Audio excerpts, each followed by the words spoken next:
ನೆನ್ನೆ ಮೈಸೂರಿನಲ್ಲಿ ಸಿಎಂ ಸಿದ್ದರಾಮಯ್ಯನವರು ಕೊಟ್ಟಂತಹ ಹೇಳಿಕೆ ಅಂದರೆ ಹಿಜಾಬ್ ನಿಷೇಧವನ್ನು ವಾಪಸ್ ತೆಗೆದುಕೊಳ್ತೀವಿ ಅನ್ನುವಂತಹ ಹೇಳಿಕೆ ಈಗ ರಾಜ್ಯದಾದ್ಯಂತ ಬಹಳಷ್ಟು ಚರ್ಚೆಯನ್ನು ಹುಟ್ಟುಹಾಕಿದೆ.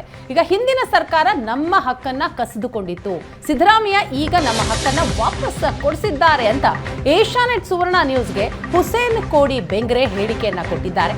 ಎಪಿಸಿಆರ್ ಸಂಘಟನೆಯ ಮುಖ್ಯಸ್ಥ ಹುಸೇನ್ ಕೋಡಿ ಬೆಂಗ್ರೆ ಹಿಜಾಬ್ ಬ್ಯಾನ್ ಪ್ರಶ್ನಿಸಿ ಕೋರ್ಟ್ ಮೆಟ್ಟಿಲೇರಿದ್ದ ಬೆಂಗ್ರೆ, ನಾವು ನ್ಯಾಯಾಲಯದಲ್ಲಿ ಹೋರಾಡುವ ಅಗತ್ಯ ಇಲ್ಲ, ರಿಟ್ ಪಿಟಿಷನ್ ಅನ್ನ ನಾವು ವಾಪಸ್ ಪಡಿತೇವೆ, ಹಿಜಾಬ್ ಬಗ್ಗೆ ಮಾತನಾಡಲು ಬಿಜೆಪಿಯವರು ಅರ್ಹರಲ್ಲ ಅಂತ ಹೇಳ್ತಾರೆ.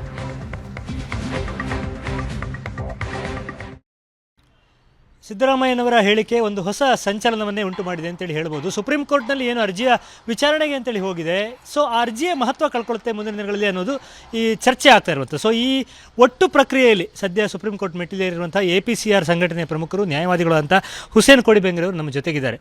ಸಿದ್ದರಾಮಯ್ಯನವರ ಹೇಳಿಕೆ ಕೇಳಿದ್ದೀರಿ, ತಾವೇ ಇದಕ್ಕೆ ಸಂಬಂಧಪಟ್ಟು ಸುಪ್ರೀಂ ಕೋರ್ಟ್ನಲ್ಲಿ ತಮ್ಮ ಒಂದು ನೇತೃತ್ವದಲ್ಲಿ ಹೋರಾಟ ನಡೀತಾ ಇದೆ.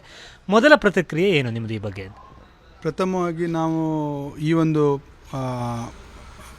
ಯಾವ ಸಂವಿಧಾನಬದ್ಧವಾಗಿ ಯಾವ ರೀತಿಯ ಒಂದು ಮೂಲಭೂತ ಹಕ್ಕು ಕೊಡಲ್ಪಟ್ಟಿದೆಯೋ ಅದನ್ನು ಒಂದು ದುರುದ್ದೇಶಪೂರಿತವಾಗಿ ಈ ಹಿಂದೆ ಅದನ್ನು ನಿಷೇಧ ಮಾಡಲ್ಪಟ್ಟಿತ್ತು.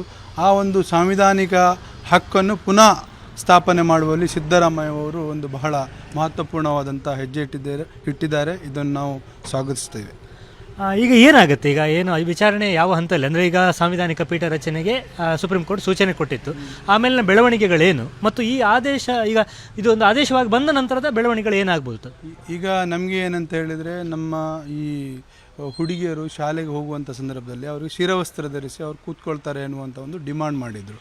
ಆ ಡಿಮಾಂಡ್ಗೆ ಈಗ ಒಂದು ನಿಷೇಧ ಮಾಡಿತ್ತು. ಇದು ಈಗ ಇರುವಂಥ ಸಿದ್ದರಾಮಯ್ಯ ಸಾಹೇಬರ ನೇತೃತ್ವದ ಸರ್ಕಾರ ಅದನ್ನು ತೆಗೆದಿದೆ. ಈಗ ನಮಗೆ ಇನ್ನು ನ್ಯಾಯಾಲಯದಲ್ಲಿ ಹೋರಾಡುವ ಅಗತ್ಯ ಇಲ್ಲ, ನಾವು ಆ ಒಂದು ರಿಟ್ ಪಿಟಿಷನನ್ನು ವಿಡ್ರಾ ಮಾಡ್ತೇವೆ ಸರ್ಕ್ಯುಲರ್ ಬಂದ ಮೇಲೆ. ಈ ಬಗ್ಗೆ ನೊಂದ ಒಂದು ವಿದ್ಯಾರ್ಥಿನಿಯ ಪರವಾಗಿ ತಾವು ನ್ಯಾಯಾಲಯದ ಮೆಟ್ಟಿಲೇರಿದ್ರಿ.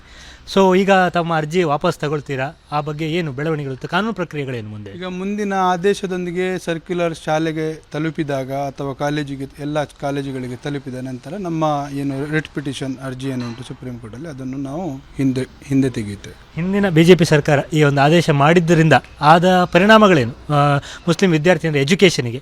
ಈಗಿನ ಆದೇಶದಿಂದ ಏನು ಪರಿಣಾಮ ಆಗುತ್ತೆ ಅನ್ನೋ ನಿರೀಕ್ಷೆ ಇಟ್ಕೊಂಡಿದ್ದೀವಿ, ಹೋಪ್ಸ್ ಏನು ಇಟ್ಕೊಂಡಿದ್ದೀವಿ? ಸಾವಿರಾರು ವಿದ್ಯಾರ್ಥಿಗಳ ಎಜುಕೇಷನ್ನನ್ನು ನಿರ್ನಾಮ ಮಾಡಿದಂಥ ಒಂದು ಕೀರ್ತಿ ಅದು ಬಿಜೆಪಿ ಸರ್ಕಾರಕ್ಕೆ ಹೋಗ್ತದೆ.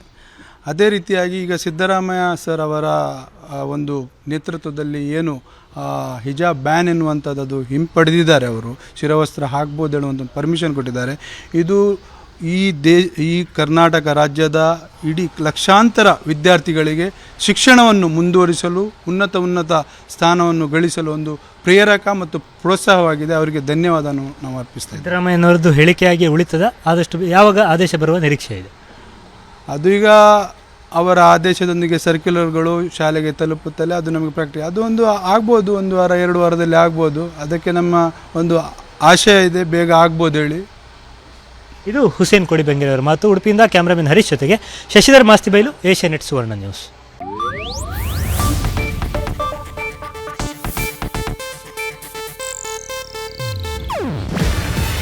ಇದು ಏಷ್ಯಾನೆಟ್ ನ್ಯೂಸ್ ನೆಟ್ವರ್ಕ್ ಪ್ರಸ್ತುತಿ. ನೀವು ನೋಡ್ತಿದ್ದೀರಾ ಏಷ್ಯಾನೆಟ್ ಸುವರ್ಣ ನ್ಯೂಸ್.